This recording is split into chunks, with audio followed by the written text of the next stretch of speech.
Hey, what's going on, everybody? It's the CD guy, Johnny Z here. Thank you so much for tuning back into the channel, and today I'm going to take a look at 10 underrated rock and metal albums that should have been huge. So these are albums by bands, maybe some big bands, that these records that were overlooked at the time, and then you have some bands here that are very underrated, who never really quite made it big, but definitely should have with these records. So that being said, interesting mix here. Let's get started. These are in no particular order.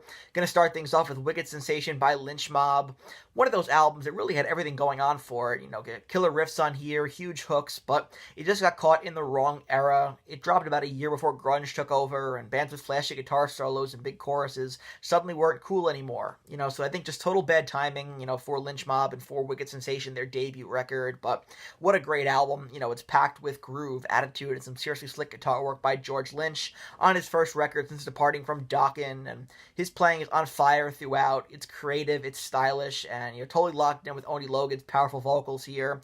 The whole thing just feels good. It's a feel-good record, and they sound like a band at the top of their game here. And I'd say if it had come out a couple years earlier, probably would have been a massive hit, but instead became, one of those underrated gems that more people really should go back and rediscover. Next up, we have The Wild, The Willing, and The Innocent by UFO.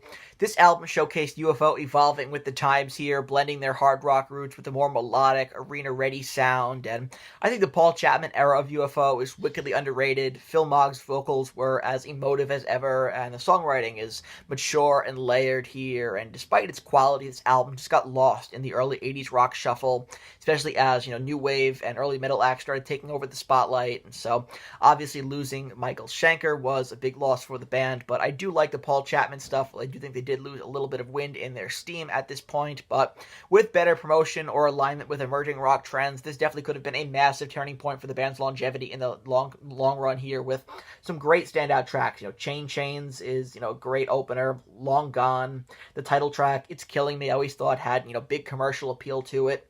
Lonely Heart as well. Profession of Violence is great. Couldn't get it right. So this was produced by the band. I'm a big fan of this record. I think it's very underrated. I think the whole Paul Chapman era is a bit underrated, but really great stuff here by the band to kick off the decade. I definitely think it should have been a lot bigger, but, the case of new bands coming in and not enough promotion by the record label, stuff like that, UFO kind of waned in popularity. Following that up here, we have Parallels by Fates Warning, and Parallels is honestly one of the best sounding metal albums I've ever heard. The production is super clean without feeling over-polished, and you can hear every detail, every nuance on this record, but what really blows me away is Mark Saunders' drumming. The guy is just on another level here. He sounds phenomenal on this record. It's a great showcase for his ability, and every fill, every groove is so tasteful and creative. It's really like a drum clinic wrapped in one killer record, and it's crazy how underrated he is, and how underrated Fates Warning are in general, right?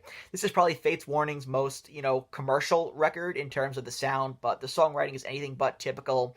The songs are, emotional, layered. They're, smart without ever getting, too out there. But it really feels like it should have been huge, but between the rise of grunge and lack of big marketing, it just didn't catch on the way it deserved to. Well, speaking of the rise of grunge, coming in next we have Apple by Mother Love Bone, and this really should have been a huge record. It had all of the ingredients to be a massive deal, and Mother Love Bone definitely were on the precipice of something huge. Had Andrew Wood not passed away suddenly right before the album came out, they would have blown up and been one of the biggest bands, I think, in the early 90s rock scene, but sadly his death stopped all that, and Mother Love Bone really never got the chance to reach the level of fame they totally deserved, but their only record is, really an incredible time capsule into not just what it could have been, but also a glimpse into the burgeoning grunge scene by 1990. This record is an awesome mix of grungy energy and catchy emotional songs. Andrew Wood's voice and vibe really made them stand out, and some standout tracks here include Crown of Thorns, Stargazer, Stardog Champion, and more. Next, we have one of my favorite bands that never quite made it here with Circus of Power and their self-titled debut album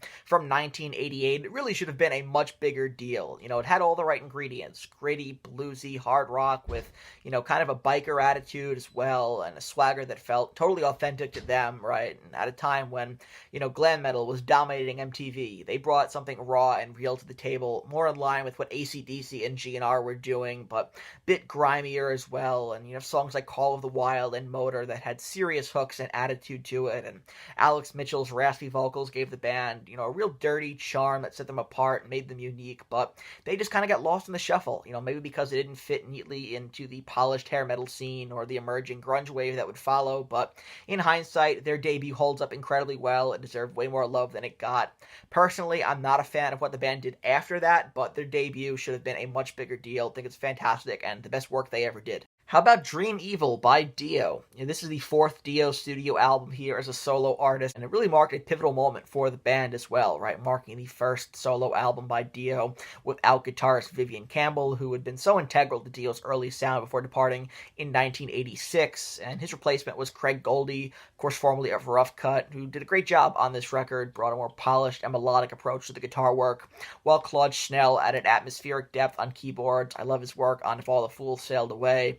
And this lineup is often unfairly overlooked, I'd say. They delivered a tightly crafted theatrical record that really stayed true to signature Dio here. This record is classic Dio through and through with, some standout tracks on here.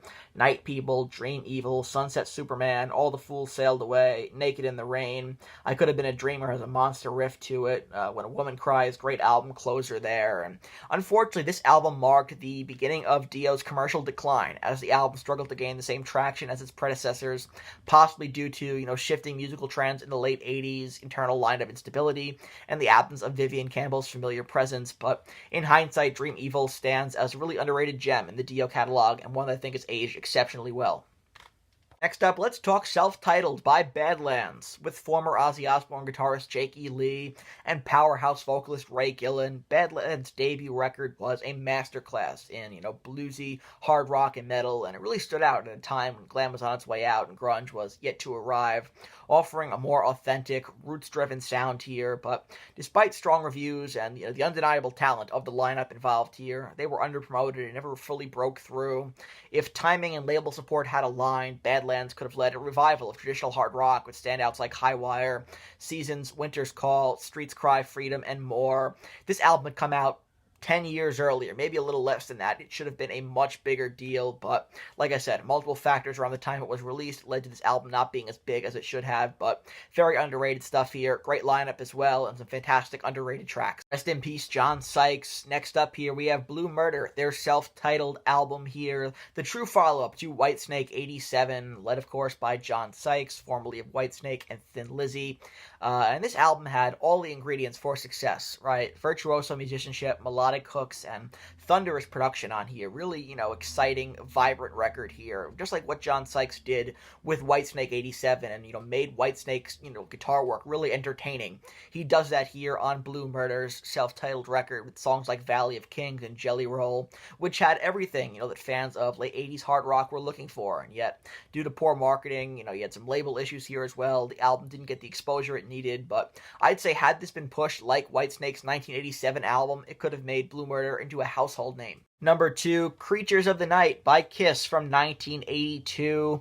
This album has aged extremely well, but at the time, perhaps there was no act colder in rock than Kiss by 1982. I mean, they'd alienated their hardcore fan base by going disco, then again with the misguided concept album The Elder, and it was hard times for Kiss fans in the early 80s, and a lot of them had jumped ship by then, by the time Creatures came out, and so, a lot of them were listening to, the new wave of British heavy metal bands that were coming up, exciting bands like Iron Maiden or Judas Priest. They were diving into a lot of different things. You had some new wave going on as well. So Kiss were definitely not top of mind by 1982, but this was a return to their hard rock roots for the first time in years. A true return to form here that established the classic Kiss sound was back, and this record would not sound out of place as the follow-up to, say, a record like Love Gun, and honestly, had it been released 5 years earlier, probably would have been a massive success for the band, with tracks on here like Creatures of the Night, Saint and Sinner, Rock and Roll Hell, I Love It Loud, I Still Love You, very Scorpions-esque there, War Machine as well, great Gene Simmons track to close things out. And, you know, the problem is by 1982, the damage had already been done, and people just were not taking Kiss seriously anymore. These were in no particular order, but I did save the best for last here. We have The Crimson Idol by W.A.S.P. from 1992, and truthfully, every W.A.S.P. album should have been bigger than it ended up being, but this is my favorite album of all time. Blackie Lawless crafted a narrative and sound that I would say rivaled the likes of The Wall or Operation Mindcrime, and W.A.S.P. did what so many other bands from that hair metal era failed to do, which is to mature. But, you know, by the time of 1992, grunge had dominated the scene, led to, you know, this record being largely overlooked in the United States despite getting acclaimed in Europe. Had it come out a few years earlier or gotten the push it deserved, it might have, you know, been spoken in the same breath as, you know, some of the other major conceptual works in rock and metal. This definitely should have done for W.A.S.P. what Operation Mindcrime did for Queensryche, propelling them to the next level, but unfortunately W.A.S.P. is just so underrated, and so this record never really got the appreciation I feel it deserved. But just top to bottom here, this is one of my favorite records. This is my favorite record of all time. I mean, you've got The Invisible Boy, Arena of Pleasure, Chainsaw Charlie, what a great song. Dr. Rocker, I Am One, The Idol has got a Gilmore-esque guitar solo, some fantastic guitar work on here. Hold On to My Heart, great ballad, and then the epic, The Great Misconceptions of Me to close things out.